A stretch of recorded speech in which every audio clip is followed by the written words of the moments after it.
and welcome back to my suburban jungle. My name is Lindsay and today we're going to be talking about Monstera deliciosa. I have my big Monstera with me here. I hope you can see her. She was a bargain basement find in Homebase. She was reduced to £10 and she was in a bad way when I found her. She was tucked under the bench where she'd got no light, she hadn't been watered, she hadn't been fed.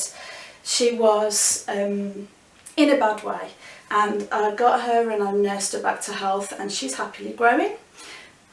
Okay, so how do you tell the difference between a true Monstera deliciosa and a Monstera deliciosa borsigiana, which is a very commonly sold version of Monstera in the shops? It's becoming increasingly hard to get hold of a true deliciosa, and that's the one that people actually want because people want what it's sold as rather than the cultivated version.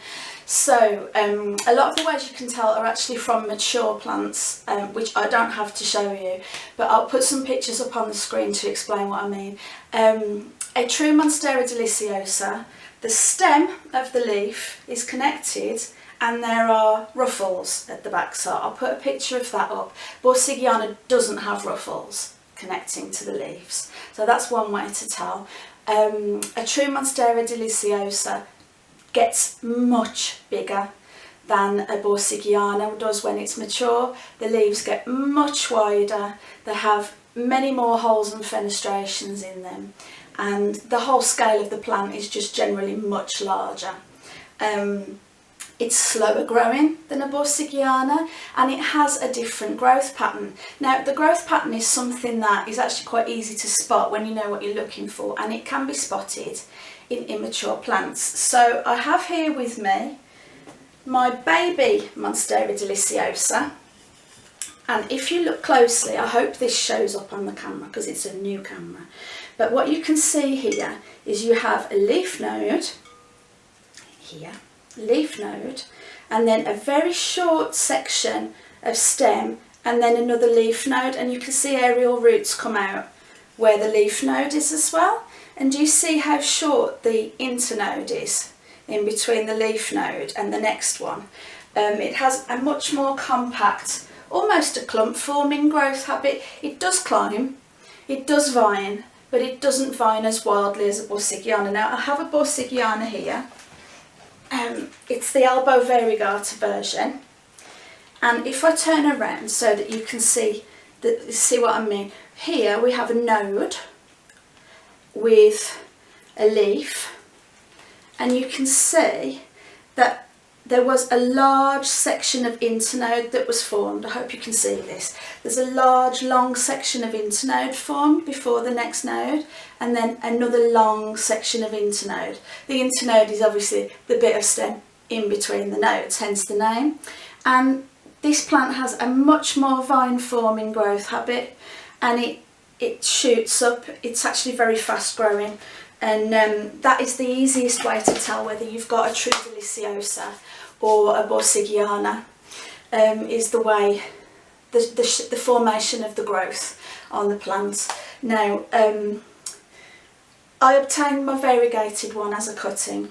I'm going to pick her back up again because I want to explain one other thing that happens when you get a Monstera cutting, whether it be a borsigiana or a deliciosa.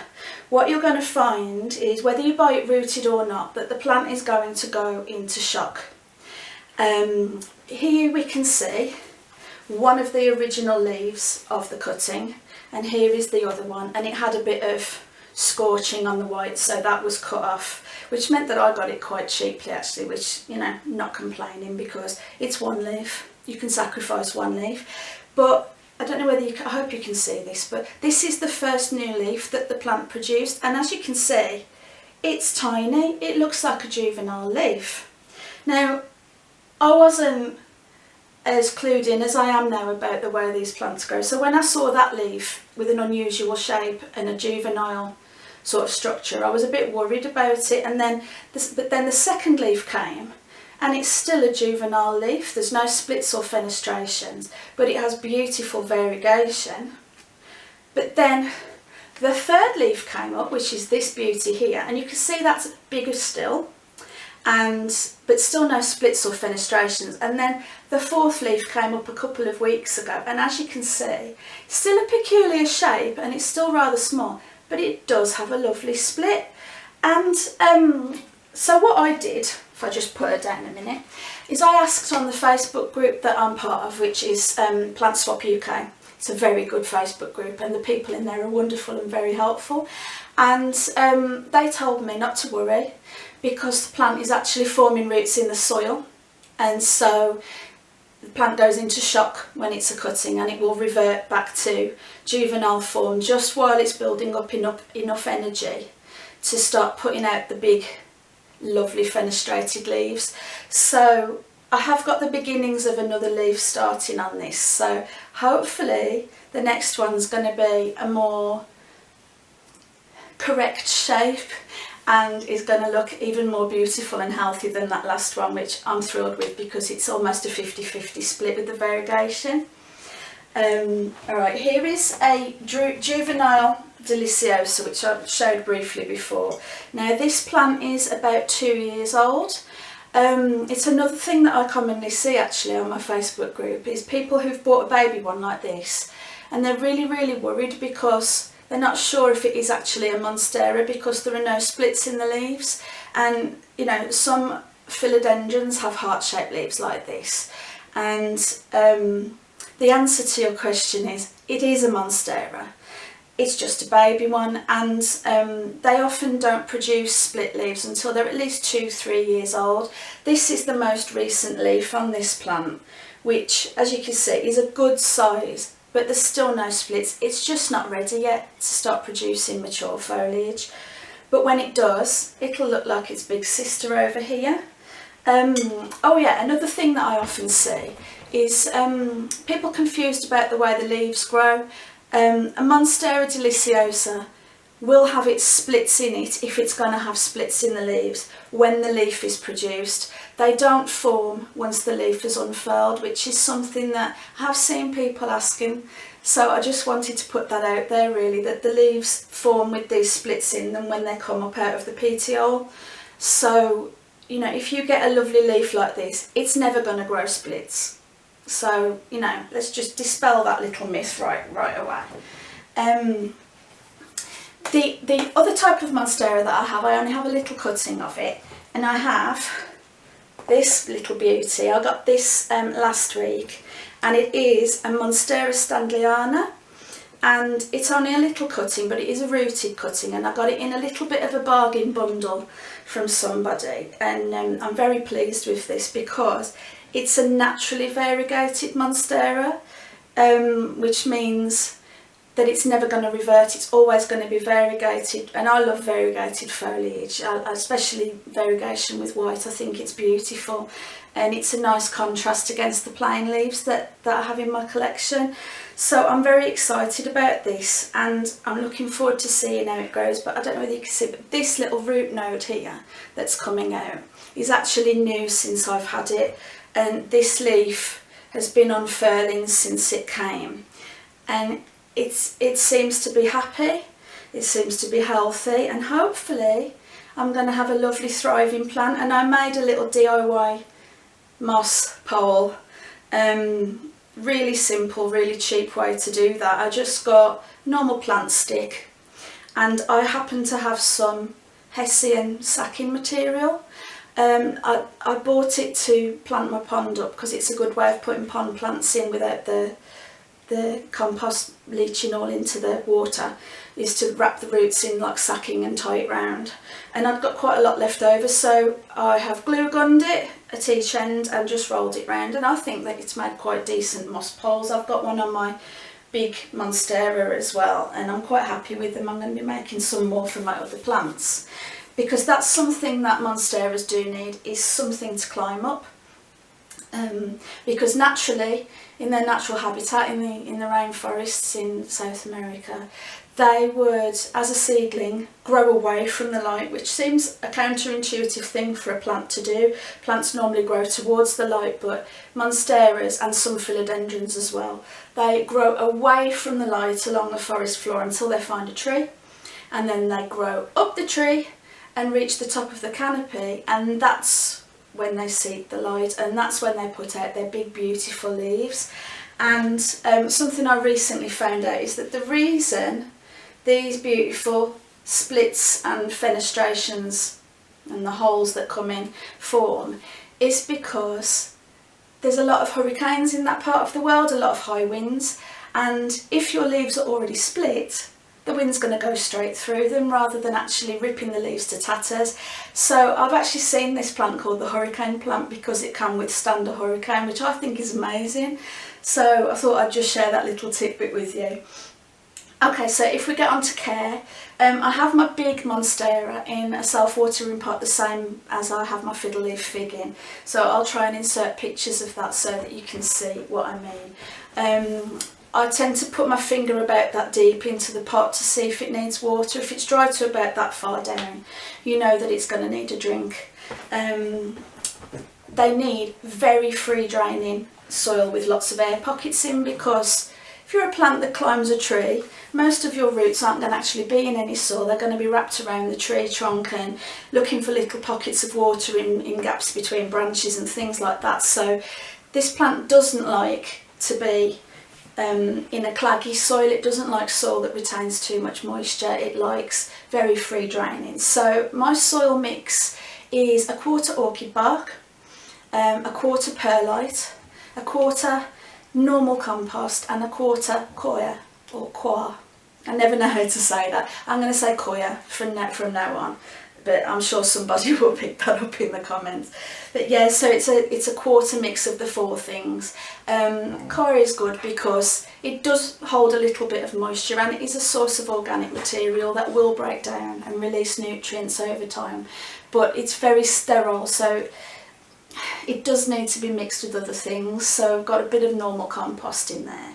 And then perlite is just puffed volcanic rock, so it's very lightweight. It actually floats in water, and it really enables good drainage. And then orchid bark is good because if it's a plant that's hanging onto a tree, then you want bits of tree bark in your soil.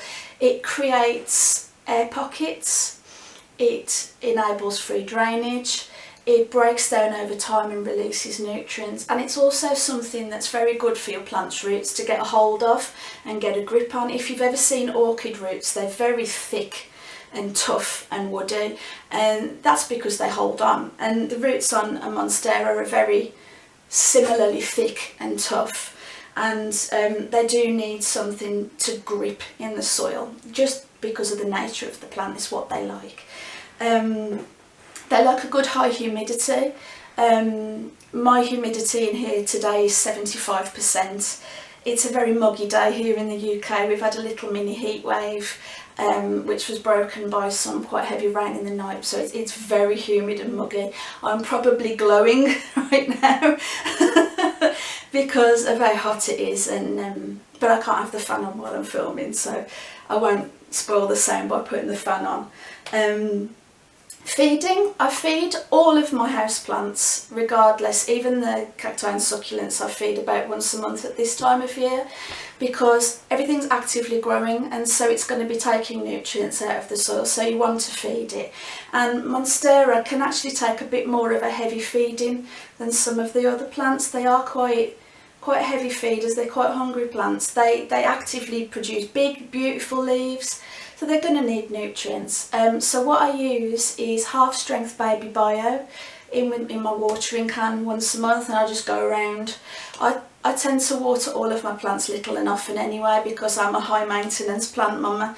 When I only had low maintenance plants, I actually killed them with kindness. So I like to go around once a week and water everything with a little bit.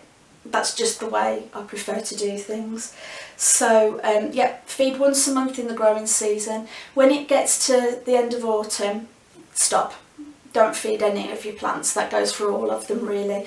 Don't feed plants through the winter. They're not going to be actively growing, and what you'll actually probably do is build up a very high concentration of minerals and salts in the soil and potentially kill your plants with root burn. So they only need it, when they're actively growing. I'm having a little think, see if there's anything else. Light requirements. The recommendation for Monsteras is to put your plants somewhere where it can see the sky but not the sun. So indirect or filtered bright light, so either have a curtain, a net curtain or a wall panel or something, or have the plant where the sun's not going to shine directly on the leaves. So this one here actually lives next to the window but in an alcove at the back of the TV. On a plant stand that my husband's just built for me, so I'm very excited about that. It was an empty spot in my living room, so I'll put a picture of where that one is. And my elbow variegata one lives on the hearth just next to me here. My baby one lives up on the shelf above at the moment. She's been in the front room, she's been in my bedroom, but at the moment she's down here, and she seems to be doing a lot better because this room is southeast facing, so we get a lot of good strong light until about 3 o'clock in the afternoon. So they all like it in here, which is why this room has currently got about 68 plants in it because all my plants love it in here. A little bit about variegation, if I pick this plant up again. This variegation is actually a mutation in the elbow variegata variety, which means it's not stable variegation. Now, unstable variegation basically means that your plant can revert, and they can revert in two ways. It can produce all green leaves, which is actually very healthy for the plant, but it's not pretty. So, you know, if you produce an all green leaf, maybe put your plant somewhere with stronger light and maybe remove the all green leaf. It's a judgment call. If the stem has still got signs of variegation, if I show you, I don't know whether you can see this, but the stem is actually striped with white, so you can see there's variegation in it. If the stem coming from that leaf has the variegation, then don't panic because the next leaf is probably going to be variegated. But what is a big problem for the plant is if it produces an all white leaf. Now, they're beautiful, all white leaves are absolutely stunning, but there's no chlorophyll in that leaf. So if you allow a plant to continue producing pure white leaves, it's going to look beautiful for a while, but eventually it's going to die because of a phenomenon called apical dominance in plants. Now, 20 minutes later.